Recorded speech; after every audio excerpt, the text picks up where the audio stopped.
Hey everyone, Economic Ninja here. Hope you're doing well. It's moving day. You can even see my probe here, my water filter back there. Moving the office stuff today, and want to take a few minutes go over the news. I think this is a great indicator of where the economy is and where it is headed, and that is the U.S. manufacturing data. This story is out of Zero Hedge. It's entitled "U.S. Manufacturing Slump." The sector slump accelerates in December. Orders are down, prices are up. It says U.S. manufacturing saw only 2 months in 2023 that were not in contraction and ended on a decidedly poor note, with the final December print dropping to 47.9. So only 2 months where we have not seen U.S. manufacturing in contraction. Now, interestingly enough, our what is it GDP blew up in October, right? And one of the reasons why is they said there are all these factories being built. And there has to be some people out there scratching their head, and I'm not, because I understand they're going, well, okay, if factories are being built, that means that are good. We have products. It's actually backwards. That is totally backwards. You see, it's funny that we used to make fun of China and their ghost cities. 60 Minutes, all the mainstream pundits out there were mocking China. But what happened was China had a surplus of cash because they were selling us all of the junk they were making, right? On Amazon and all kinds of websites. We got addicted to these low prices through Walmart and these big box stores. And I'm going to be honest with you, I shop at them too because I'm looking for the lowest price. I'm wanting to save as much of my paycheck as I can to be a success in the future. But the fact is, the whole country did. And very few people, might I add. I'm sure that most of you feel the same way. Most people don't go looking for the lowest price so that they can save the rest of their dollar from their paycheck to stretch it further in using investments or starting businesses or being fruitful. They just are strapped. Anyway, they're totally strapped in debt. And that's why they're doing that. So China took all that money and built these cities to populate with their citizens. We mocked them. Okay, now we are building a ton of factories because we are in panic that China is about to go and move into Taiwan. And if we lose the semiconductor base, the plants out of Taiwan, we are in serious, serious trouble. You see, our country is not a producing nation. And so what we did is we came up with the technology of these silicon chips and all this stuff out of Silicon Valley, but then we farmed it out to other countries. So now we have a position where we have mocked one country, a superpower that is getting bigger and bigger every day. It is taking over everything, including currency. And now we're building. So as we are building factories, that actually caused our GDP to go up alongside of what the government's doing with all these wars that I'm pretty sure none of us, you want to be in, because I don't want to see us in wars, right? I want to take our money, our tax money, and heal our nation here. All right. We need the money to stay here right now. We need to strengthen our country. Our country is getting weak all around. We're all encompassing of weakness. That's the wrong way to say it, but it's sad.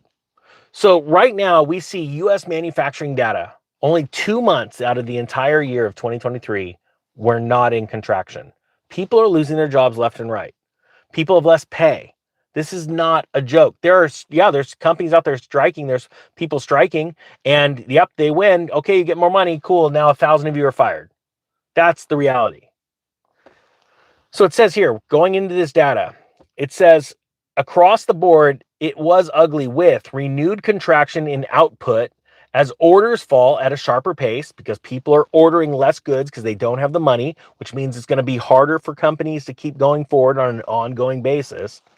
Rates of inflation picked up, joint fastest drop in employment since June of 2020. Let me read that again, because right now the White House and the Federal Reserve are telling you two totally different things. The Federal Reserve is actually doing a pretty good job of it, telling you the truth, but everybody's interpreting them wrong. The mainstream media and the White House are telling you everything is great, but right now the fastest drop in employment just happened across the board, our manufacturing base, since June of 2020. Chris Williamson, chief business economist at S&P Global Market Intelligence, said, U.S. manufacturers ended the year on a sour note, according to S&P Global's PMI survey. Output fell at the fastest rate for 6 months as the recent order book decline intensified. Manufacturing will therefore likely have acted as a drag on the economy in the fourth quarter. The slowdown, and again, remember, I've been telling you this for a while, and I want you to watch. You get to see not only Q4's earnings, which I believe across the board are going to be abysmal, but that is going to drag down all of 2023's earnings. So everybody needs to watch these earnings as they come out in the next couple of weeks. This is a big deal. Black Friday was not as good as the media is telling you, and we're going to get the data here in a couple of weeks. And that's going to only hopefully encourage you to prepare more, to save more, to prepare harder, because the opportunities are going to abound for those that are prepared. Okay. He goes on to say, with factories also cutting back sharply on their purchases of inputs in December, suppliers were also less busy on average, again hinting at the development of spare capacity.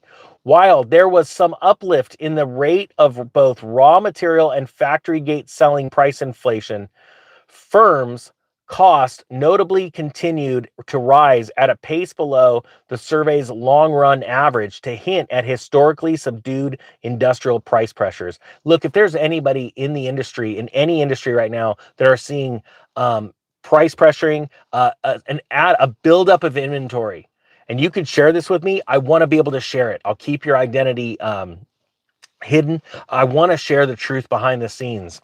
Let me know what's going on. It's ninjabrohawk@gmail.com. Please don't email me unless you're in these industries, and just please don't ask me financial questions. I'm not gonna do that. I can't do that. I'm getting hundreds of emails a day, but I'm trying to find the real information.